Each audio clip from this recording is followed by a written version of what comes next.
শুভ সকাল আমার প্রিয় বন্ধুরা, কেমন আছো সবাই? আশা করি সবাই খুব ভালো আছো। ঠাকুরের আশীর্বাদে আর তোমাদের ভালোবাসায় আমরাও বেশ ভালোই আছি। বাংলাদেশের বাগেরহাট জেলার ছোট্ট একটা গ্রাম থেকে আমি সুপ্রিয়া চলে এসেছি আরও একটা নতুন ভিডিও নিয়ে। সারাদিন কি করি না করি সব কিছুই একটু একটু করে তোমাদের সঙ্গে শেয়ার করব। তোমরা সঙ্গে থাকো আর ভিডিওটা দেখতে থাকো। আশা করি তোমাদের একটু হলেও ভালো লাগবে। সকালবেলায় ঘুম থেকে উঠে দেখো এদিকে রান্না বসিয়ে দিয়ে এখন একটু গ্রিন টি করে খেয়ে নিচ্ছি। তারপর এখন চা খেয়ে এদিকে কিন্তু রান্না বান্না আমি নামিয়ে নিয়ে তারপর চলে এসেছি এখন রান্নাঘরটা পরিষ্কার করে নিতে।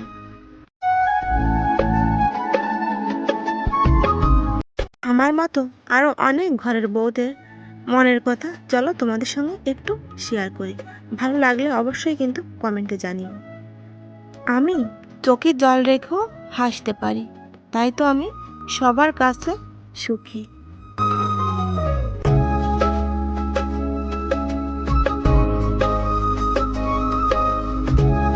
যে বাবা মা আমাদের জন্ম দিয়েছেন আমরা কিন্তু তাদের জন্য কিছুই করি না, তারপরেও তাদের কোনো অভিযোগ নেই।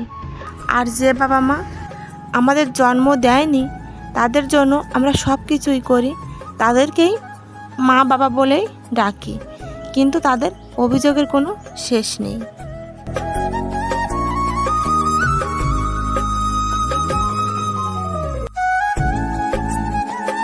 ছেলের বউকে যদি সহ্যই করতে না পারবেন তাহলে ছেলেকে কেন বিয়ে করান? সারাটা জীবন ছেলেকে আগলে রাখলেই তো পারেন বুকে। বাবার বাড়িতে যে মেয়েটা সবার চোখের মণি ছিল, আজকে শ্বশুর বাড়িতে এসে কিছু মানুষের জন্য দিনের পর দিন তাদের চোখের জল ফেলতে হয়, অবহেলিত হতে হয়।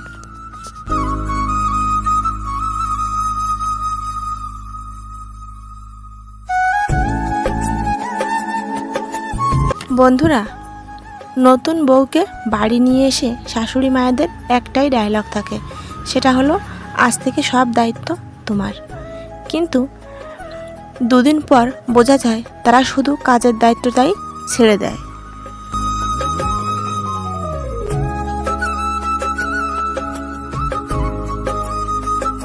বন্ধুরা, দেখবে প্রত্যেকটা ঘরে ঘরে যে বউগুলো শ্বশুর শাশুড়ির সঙ্গে থেকে শ্বশুর শাশুড়ির সেবা যত্ন করে, শ্বশুর শাশুড়িকে সব সময় আগলে রাখে, দিন শেষে সেই বউগুলোকেই কিন্তু অবহেলিত হতে হয়। আর যে বউগুলো দূরে থেকে একটু খোঁজ খবর রাখে তারা সারা জীবন শ্বশুর শাশুড়ির কাছে কিন্তু ভালো হয়ে থাকে। কথায় আছে সম্পর্ক দূরে থেকেই মধুর, তাই না?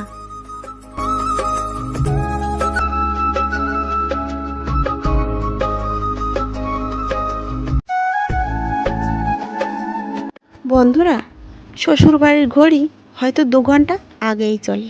এই যে দেখো, আমি সেদিন ভোর 6টায় ঘুম থেকে উঠলাম, অথচ আমাকে শুনতে হয় আমি নাকি 8টায় ঘুম থেকে উঠি। তারপর আমি যখন দুপুরে রান্না করি, দুটোর ভিতরেই কিন্তু আমার রান্নাবান্না সব কিছুই কমপ্লিট হয়ে যায়, কিন্তু সারা গ্রাম রটে যায় আমি 4টা রান্না করতে করতে 4টা বাজিয়ে দিই। তারপর দুপুরের সব কাজকর্ম সেরে যখন আমি একটু ঘুমাই আধ ঘন্টা, তখন আমাকে শুনতে হয় আমি নাকি 3 ঘন্টার নিচে ঘুম থেকে উঠিই না। কী আর করার আছে বলো? জানি না আমার ঘড়ি ঠিক না তাদের ঘড়ি ঠিক, হয়তো আমিই ভুল দেখি। দেখো বন্ধুরা, চলে এসেছি একদম বিকেলবেলা। এখন আমি ভাবলাম আমার এই যে গোটা মশলা রাখার কৌটাগুলো একটু নোংরা হয়েছে, ভাবলাম একটু ধুয়ে নিই। আর আজকে দুপুরের খাওয়া দাওয়াটাও তোমাদের সঙ্গে শেয়ার করিনি, একদমই ভালো লাগছিল না। কি করব বন্ধুরা, মনটাও খারাপ ছিল একটু। তারপর এই কৌটাগুলো ধুয়ে একদম চলে যাব রাতে। রাতে কি রান্না করেছি সেটাই তোমাদের সঙ্গে শেয়ার করব। রাতে করেছিলাম জাপানি পুঁটি মাছ দিয়ে লাউ দিয়ে একটা তরকারি, আর ভাতের ভিতর দিয়েছিলাম আলু সেদ্ধ, আর দুধ তো আছেই। আর সকালে যে ডালটা রান্না করেছিলাম অনেকটা ডাল বেঁচে গিয়েছিল, এই জন্য বেশি কিছু রান্নাও বিকেলবেলা করিনি আর কি রাতের জন্য।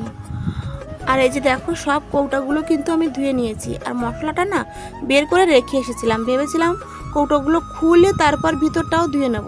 কিন্তু একদমই রোদ চলে গেছে, এখন প্রায় 4টা বাজে।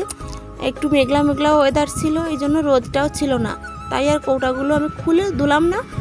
এরপর যেদিন পরিষ্কার করব সেদিন ভালো করে ভিতরটাও পরিষ্কার করে নেব। ভেতরটা এমনিতেই ময়লা হয়নি, তারপরও ভেবেছিলাম একটু ধুয়ে দেব। এই যে সব কিছু পরিষ্কার করে নিয়ে এখন একটু জল ঝরানোর জন্য উঠানে দিয়ে দেব। তারপর রান্না করার জোগাড় যন্ত্র করে নেব, সেগুলো তোমাদের সঙ্গে আর শেয়ার করিনি। আর রান্না করার পরে তারপর তোমাদের একটু দেখিয়ে দিলাম কি রান্না করেছি। তাহলে বন্ধুরা, আজকের ভিডিওটা এখানেই শেষ করছি। দেখা হবে তোমাদের সঙ্গে নতুন একটা ভিডিও নিয়ে। আর আমার কথাগুলো তোমাদের কেমন লাগলো অবশ্যই কিন্তু কমেন্টে জানিও। টাটা।